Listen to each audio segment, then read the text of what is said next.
Iya. Tidak ada pesta nikah, tidak ada orang boleh makan di restoran. Iya. Hotel juga pada tutup kan gitu ya. Bener. Nggak boleh nerima tamu kan gitu ya. Tanpa ada angin, tanpa ada itu, ada sebuah perusahaan yang menelpon saya gitu ya. Perusahaan frozen food. Oke. Deal tuh sama perusahaan itu. Permintaan per minggu itu 7.000 butir. 7.000 butir. Ya, 7.000 butir. Di kala Covid, otomatis yang laku adalah makanan-makanan frozen nih. Bener, iya. Kan? Assalamualaikum warahmatullahi wabarakatuh. Halo Jikers, kembali lagi di Logika Bicara Podcast bareng gue Akil. Pada kesempatan kali ini kita spesial mengundang mantan jurnalis media ternama Indonesia dan sekarang dia merupakan seorang pembisnis sukses dengan membuka usaha dimsum. Kita sambut Pak Haji Dhani. Apa kabar Mas? Alhamdulillah baik. Kalau Pak Haji Dhani gimana nih kabarnya nih? Baik. Alhamdulillah sehat. Ini Akil manggilnya Pak Haji Dhani aja atau gimana nih manggilnya? Dhani. Oke, Pak Dhani berarti ya. Oke. Bisa diceritakan nih Pak Dhani nih, gimana sih kronologinya dari seorang jurnalis sekarang menjadi seorang pengusaha dimsum gitu? Ya, awalnya sih untuk niat usaha itu memang dari keluarga ya. Dari keluarga. Orang tua udah punya usaha gitu, toko kelontong. Jadi saya bukan suatu yang asing untuk berusaha gitu. Nah, kemudian ditambah lagi saya kerjanya itu di sebuah media yang dimiliki sama pengusaha besar gitu. Gitu kan. Jadi setiap minggu itu dia selalu melakukan briefing kepada karyawannya gitu ya, menceritakan tentang bisnis perusahaan. Jadi tentang perkembangan bisnis perusahaan ataupun bisnis global secara global. Dari situ kemudian saya tertarik tuh melihat kacamata bisnis gitu ya, kok kayaknya enak gitu kan. Dan yang saya simpulkan ketika itu adalah ini gue banget gitu. Kenapa gue banget? Karena saya itu kayaknya kok bisnis itu bebas ya gitu. Bebas, kita bisa mengatur diri kita sendiri, kita bisa mengeksplorasi keinginan kita kepada orang gitu kan. Artinya kita tidak terlalu diawasi atau mungkin dibatasi oleh aturan-aturan perusahaan gitu kan. Karena kan kalau usaha gitu kita yang jalanin sendiri kan gitu ya. Aturannya kita yang buat gitu, sesuai dengan apa yang kita mau kan. Under my control semuanya. Iya, under my control, benar seperti itu. Jadi seperti itu, saya ngeliatnya kok enak, nyaman gitu ya. Tambah lagi juga saya lihat kok kayaknya dengan bisnis ini kita bisa berbuat sesuatu kepada orang gitu ya. Kita bisa bantu orang, kita bisa berbagi sama orang gitu kan. Bisa buka lapangan pekerjaan segala macam. Ya narasi-narasi idealisme seperti itulah yang ada di kepala saya. Itu kan ketika saya belum memulai bisnis gitu kan. Jadi saya idealisme yang notabene adalah nggak tahu nih kalau ternyata bisnis itu nggak segampang itu gitu ya. Jadi yang ada di kepala saya cuma niatnya yang enak-enak aja gitu kan. Yang susahnya itu kan jarang orang ceritakan. Betul, bener gitu banget. Kan. Jarang orang rahasia dapur lah biasanya ini. Biasanya kan kita tuh didengerin sama seorang yang sukses itu ya cerita suksesnya kan gitu ya. Tapi ketika dia bagaimana jumpalitannya segala macam itu jarang terungkap gitu kan. Nah, itu kemudian saya nih pengen bisnis nih gitu kan. Akhirnya saya ngobrol sama pedagang kantin di dekat kantor, mau bisnis apa ya gitu ya. Nah, kebetulan si pedagang kantin ini saya langganan di sana, itu punya karyawan yang karyawannya itu punya teman, dia adalah chef di restoran dimsum. Itu ceritanya. Awal perkenalan saya sama kenapa kok bisnis jadi dimsum. Padahal saya sendiri pun tidak terlalu mengetahui secara detail dimsum itu apa. Hanya sekedar pengen usaha aja. Pak, kata karyawannya itu kan, Pak, sama teman saya aja tuh belajar bikin dimsum, dia bisa ngajarin katanya gitu. Bayarnya berapa? Adalah nanti kemudian ketemu dulu aja kata dia gitu. Ya udah saya ketemu, kemudian bincang-bincang. Akhirnya udah tuh kita belajar gitu kan bikin dimsum. Akhirnya istri masih yang jalanin bikin dimsumnya kan. Karena kan saya masih pegawai, masih kerja kan waktu itu. Jadi waktu itu saya istri yang jalanin, saya masih kerja waktu itu tahun 2013-an, 2013-2014 lah. Gitu. Akhirnya ya udah kita jalan, terus perkembangan waktu kok kayaknya ini bagus perkembangannya gitu. Ketika itu ya perkembangannya bagus, wah ini menarik juga kalau misalkan diseriusin ya gitu ya. Semakin hari semakin kesininya tuh semakin bagus. Terus akhirnya semakin ya udah deh kayaknya saya harus lompat beneran nih dari perahu gitu kan. Pindah perahu kira-kira gitulah. Yang tadinya dari perahu perusahaan gitu ya ke perahu sendiri yang kita bangun, meskipun kecil tapi kita bisa dayung bareng-bareng lah gitu. Meskipun ketika awal itu ya namanya istri kan ya, biasa mungkin dapat gaji bulanan atau segala macam kan, agak khawatir memang. Dan saya yakin semua orang yang baru mengawali bisnis pasti akan mengalami hal ini gitu kan, karena biasanya dapat uang bulanan gaji gitu kan, tapi kan ketika usaha kan nggak nentu nih dapatnya bagaimana, seperti itu. Akhirnya saya diskusi sama istri, akhirnya istri oke, udahlah kita lompat gitu, lompat pindah perahu gitu ya, dari yang perahu perusahaan gitu kita jadi pengusaha gitu. Oke, berarti sudah 10 tahun ya pada 2013 sampai kurang sekarang lebih ya? 10 tahun ya. Itu bisa diceritakan lagi gak sih Pak Dani ya? Struggle apa saja sih selama 10 tahun itu? Tadi kan bilangnya kan, mungkin yang pertama tadi dibilang ketika berpindah dari karyawan terus menjadi pemilik usaha sendiri. Kira-kira selain itu struggle-nya apa sih dalam mendevelop bisnis dimsumnya itu Pak Dani? Ya itu tadi kan, saya kan yang ada di otak saya hanya yang enak-enaknya aja ya gitu ya.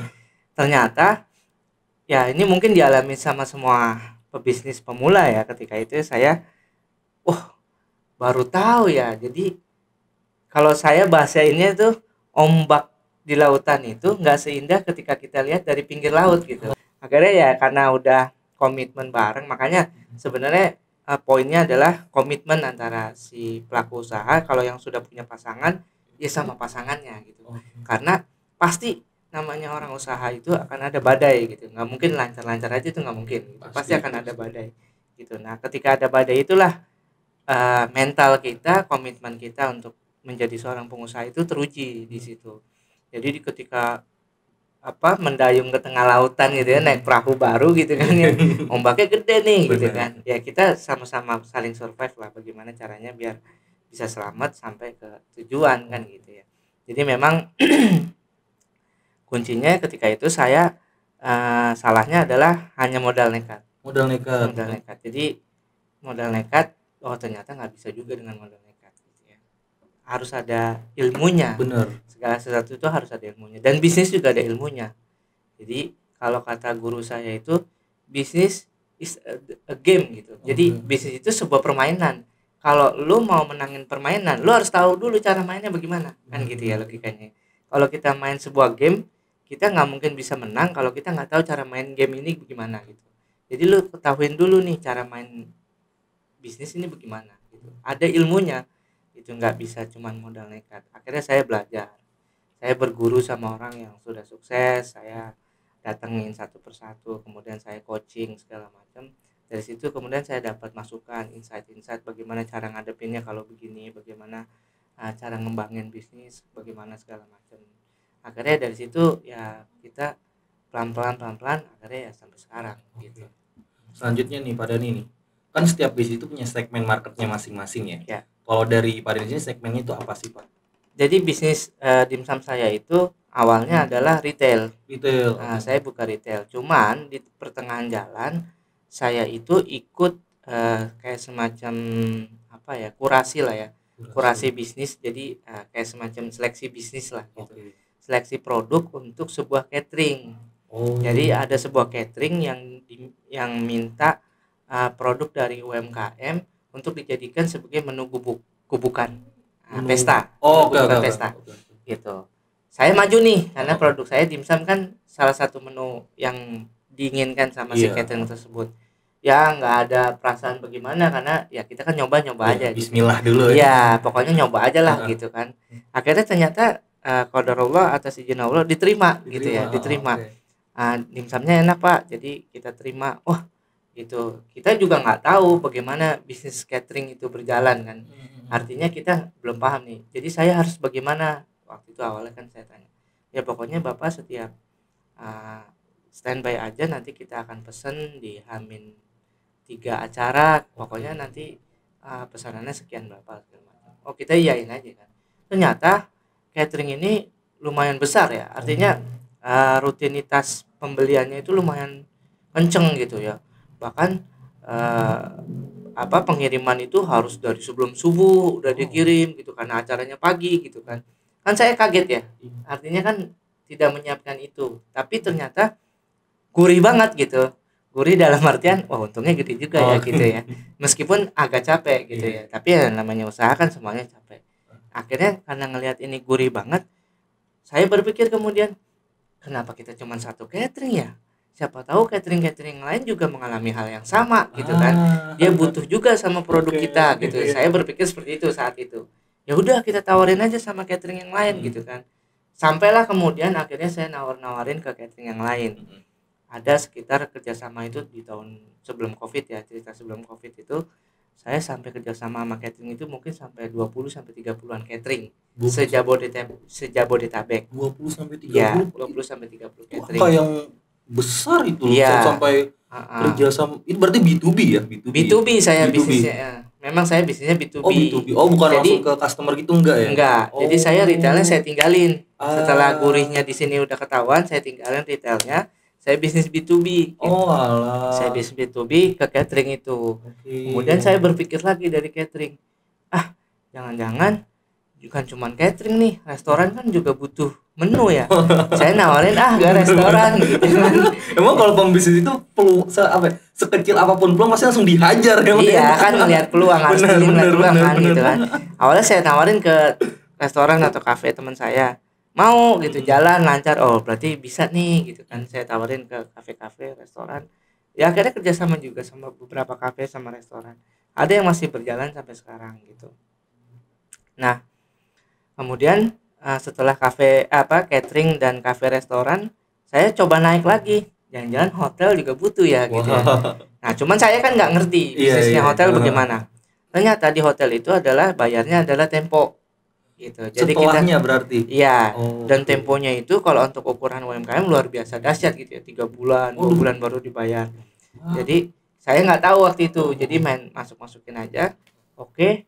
Saya pakai aja satu hotel yang mungkin di situ saya berkorban. Dalam artian saya berkorban adalah mungkin dibayarnya 2 bulan apa. Oke, nggak apa-apa, tapi saya jadikan portofolio. Iya, oke ya. Karena apalagi hotel itu kan punya punya value tersendiri kan. Oke. Jadi saya jadikan portofolio. Ketika saya menawarkan produk saya ke tempat lain, saya bisa cerita produk saya udah dipakai loh sama hotel ini. Betul. Gitu. Sebenarnya itu bukan licik sih, Pak, lebih ke iya, emang itu portofolio Bapak sendiri gitu. Enggak bisa bilang licik juga kalau itu sebenarnya. Iya, jadi saya ngakal lah, sedikit ngakal gitu kan. Jadi cuma dipakai buat portofolio. Ya kan? Menarik. Jadi akhirnya ketika dia bergeningnya seperti itu, dia udah nggak lagi butuh test food tuh. Oke. Karena udah langsung dealnya di harga. Oke Pak, penawaran harganya berapa gitu. Karena kan dia dipupuk ini. Udah masuk hotel itu berarti udah rasa udah terjamin lah. Lolos lah gitu kan gitu. Oke. Ini menarik nih Pak nih. Kan tadi sudah Bapak sempat sampai 20 sampai 30 catering. Karena kan 3 tahun lalu kita mengalami COVID-19 nih Pak ya. Itu bagaimana Pak struggle-nya selama zaman-zamannya COVID-19, new normal, PPKM dan kebijakan pemerintah lainnya selama itu Pak? Ya, itu cerita indahnya Mas. Tadi seperti saya bilang ya. Yang cerita indahnya ya begitu. Tapi kan ada aja suatu kejadian yang memang di luar dugaan kita. Nah, dahsyatnya adalah yang paling dihajar ketika datang COVID itu adalah bisnis yang saya jalanin. Ya kan saya suplainya kan ke catering, ke restoran, hotel. Ya kan paling terdampak ini kan. Iya benar ya kan? Iya. Tidak ada pesta nikah, tidak ada orang boleh makan di restoran. Iya. Hotel juga pada tutup kan gitu ya. Nggak boleh nerima tamu kan gitu ya. Kayak gitu. Gigit jari dong kita kan. Gimana nih caranya? Ya kan ini di luar prediksi ya. Kan kita nggak tahu nih bakalan ada kayak begini, dan penyakit ini juga kan kita nggak tahu bakal datang gitu kan. Tapi ya tadi Mas, namanya pengusaha itu kan otaknya harus muter terus, melihat peluang-peluang. Akhirnya saya sama istri ya udah berdoa aja sama yang di atas gitu, sama Allah gitu kan ya. Ya tunjukin aja deh jalannya gimana, kan yang tahu masa depan ini kayak gimana kan Allah ya. Maksudnya jadi kan Ya udah tunjukin aja jalannya biar jalan keluar yang bagus kayak gimana. Tiba-tiba Pak, tanpa ada angin, tanpa ada itu, ada sebuah perusahaan yang menelpon saya gitu ya, perusahaan frozen food menelpon saya minta untuk maklon itu adalah jadi private label, jadi saya membuat produknya tapi dimerekin sama dia. Oh alah, Gitu. iya. Berarti secara nggak langsung dia itu membeli produk Bapak tetapi atas nama perusahaan dia seperti itu. Dengan kapasitas yang cukup besar. Sama seperti ketika saya waktu lagi nyuplai ke catering tadi. Gitu. Jadi saya bergeser tuh, yang tadinya saya jualan B2B, saya jualan frozen, maklon. Deal tuh sama perusahaan itu. Permintaan per minggu itu 7.000 butir. 7.000 butir. Ya, 7.000 butir. Di kala Covid. Karena di awal-awal Covid kan orang pada di rumah aja kan. Iya. Otomatis yang laku adalah makanan-makanan frozen nih. Bener, iya kan? Iya kan? Makanan-makanan yang bisa disimpan di kulkas, besok bisa dimakan lagi gitu kan. Kayak gitu. Nah, itu laris manis tuh.